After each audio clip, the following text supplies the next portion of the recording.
Very good morning. आप सभी का इस चैनल पे पुनः एक बार बहुत बहुत स्वागत है। दोस्तों, कोई भी पीसीएस एग्ज़ाम हो या फिर जुडिशरी हो या फिर कोई भी कम्पिटिटिव एग्ज़ाम हो, उसके सिलेबस को जानने से पहले अगर उसके बारे में आप अनुमान करते हैं और अनुमान करने के बाद एक मोटी मोटी किताब को देखते हैं और आप भयभीत हो जाते हैं कि इतने बड़े सिलेबस को हम कैसे सोल्व करें, तो इसके लिए सबसे बड़ा बात यह है कि सिलेबस हमको पढ़ना ही नहीं है। बिना सिलेबस पढ़े आप सिर्फ सोच के देखें एक साक्षर इंसान से क्या अनुमान किया जा सकता है, क्या अपेक्षा की जा सकती है कि आपको किस किस तरह की जानकारी होनी चाहिए। आप भारत में रहते हैं, भारत के इतिहास को आप नहीं जानेंगे तो आप कैसे कहेंगे कि हम साक्षर हैं। भारत के भूगोल को आप नहीं जानेंगे तो आप कैसे कह सकते हैं कि मैं साक्षर हूँ। भारत के पॉलिटी को आप नहीं जानते हैं तो आप कैसे कह सकते हैं कि हम साक्षर हैं। भारत से संबंधित जो इकोनॉमिक्स है उसको आप नहीं जानते हैं तो आप कैसे कह सकते हैं कि हम साक्षर हैं। भारत में जो वर्तमान स्थिति में चल रही है, जिसको हम करंट अफेयर के रूप में करते हैं, उसको आप नहीं जानते हैं तो आप कैसे कह सकते हैं कि हम साक्षर हैं। बचा साइंस। अपने आसपास अपने शरीर और बीमारी के बारे में अगर आपको जानकारी नहीं है तो आप कैसे कह सकते हैं कि आप साक्षर हैं। आप सोच के देखें, और सिर्फ यही सिलेबस है, और इस सिलेबस को आप जितना ज़्यादा कवर कर लेते हैं आपकी ताकत उतनी ज़्यादा स्ट्रांग हो जाती है। ठीक है, बचा मैथ और रीजनिंग। आप देखेंगे तो एक साक्षर इंसान को क्या 10th तक का मैथ नहीं होना चाहिए?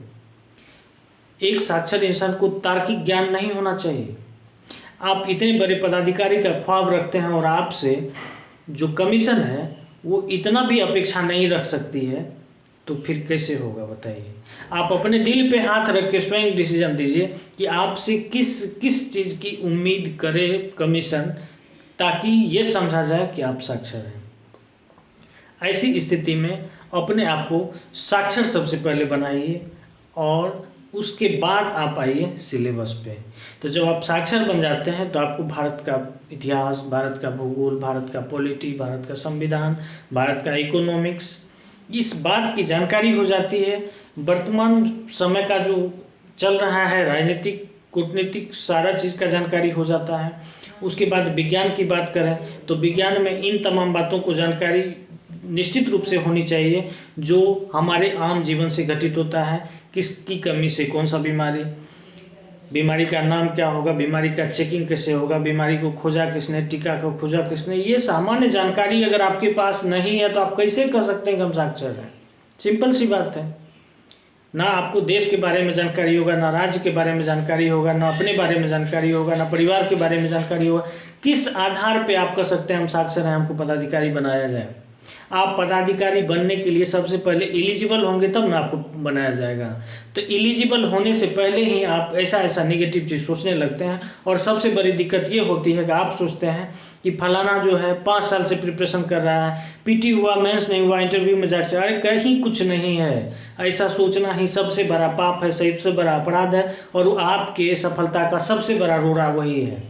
ठीक है, कभी मत सोचिए कि वो जो है 4 साल से प्रिपरेशन कर रहा है, वो इतने बड़े IAS इंस्टीट्यूट में पढ़ कहीं कोई पढ़ रहे, उससे क्या मतलब है। आप सबसे पहले अपने आप को साक्षर तो घोषित कीजिए। अगर आपको पहाड़ की जानकारी नहीं है, पर्वत की जानकारी नहीं है, चट्टान की जानकारी नहीं है, नदी की जानकारी नहीं है, आप कैसे कह सकते हैं हमको साक्षर है। और आप कोई भी कंपटीशन का जो है निकाल के देखिए, उसमें क्या पूछा जाता है, इससे ज़्यादा कुछ पूछा जाता है? हमको ये बात बताइए। ऐसा तो नहीं है कि साइंस आपको रिसर्च करने का जो है उम्मीद रखा जाता है। रिसर्च से संबंधित तो कोई जानकारी आपसे नहीं पूछी जाती है कि ये चीज़ आविष्कार अभी तक नहीं हुआ, इसका आविष्कार करने के लिए हम क्या कर सकते हैं। जो चीज़ अवेलेबल है अगर उसके बारे में आप जानकारी नहीं प्राप्त कर रहे हैं तो आप कैसे कह सकते हैं कि हम एक पदाधिकारी बनना चाहते हैं। आप पदाधिकारी तब बन सकते हैं जब आप साक्षर होंगे, और साक्षर तब होंगे जब आप पढ़ेंगे तब जब आपका मेहनत के प्रति लगन होगा, और मेहनत के प्रति लगन तब होगा जब आप शारीरिक रूप से, मानसिक रूप से आप स्ट्रांग रहेंगे और प्रिपेयर रहेंगे, और आपकी चाहत होगी। और आपकी चाहत अगर भूख जग गई तो फिर ज्ञान क्या है, संपूर्ण ज्ञान को आप अपने आप में समाहित कर सकते हैं। ये एक ऐसा ब्रेन है, इसका मेमोरी कभी फुल नहीं होता। इसमें आप जितना देते जाएंगे वो रेसिस्ट करता जाएगा, बशर्ते आपको ध्यान रखना पड़ेगा कि पवित्र मन में पवित्र ज्ञान का वास होता है। इसलिए हमेशा कंसंट्रेट होके और इच्छा रूपी जो भूख है उसको जागृत करके अपने लक्ष्य को सामने रख के अगर आप लेबर करेंगे, आपका हर पल उपयोग भी होगा और सफलता आपकी कदम चूमेगी। कितनों समय खराब हो, कितनों ग्रह खराब हो, आपके मेहनत के वशीभूत होकर आपके पास खुद आके कहेगी बोलो बस तुम्हें क्या चाहिए। उसके बाद क्या होगा? You have open choice. आपका जो इच्छा होगा आप उनसे मांग सकते हैं। आई मीन टू से कि आपके पास अनेक तरह की जो है अचीवमेंट आके खड़ी हो जाएगी। फिर आपको चॉइस दिखाना पड़ेगा कि आप उनमें से किसको चयन करते हैं। दोस्तों, अगर अच्छा लगे तो वीडियो को लाइक कीजिए और दिल लगा के मेहनत का इतना बड़ा ज्वाला जगाइए कि पूरा संसार प्रकाशित हो। धन्यवाद।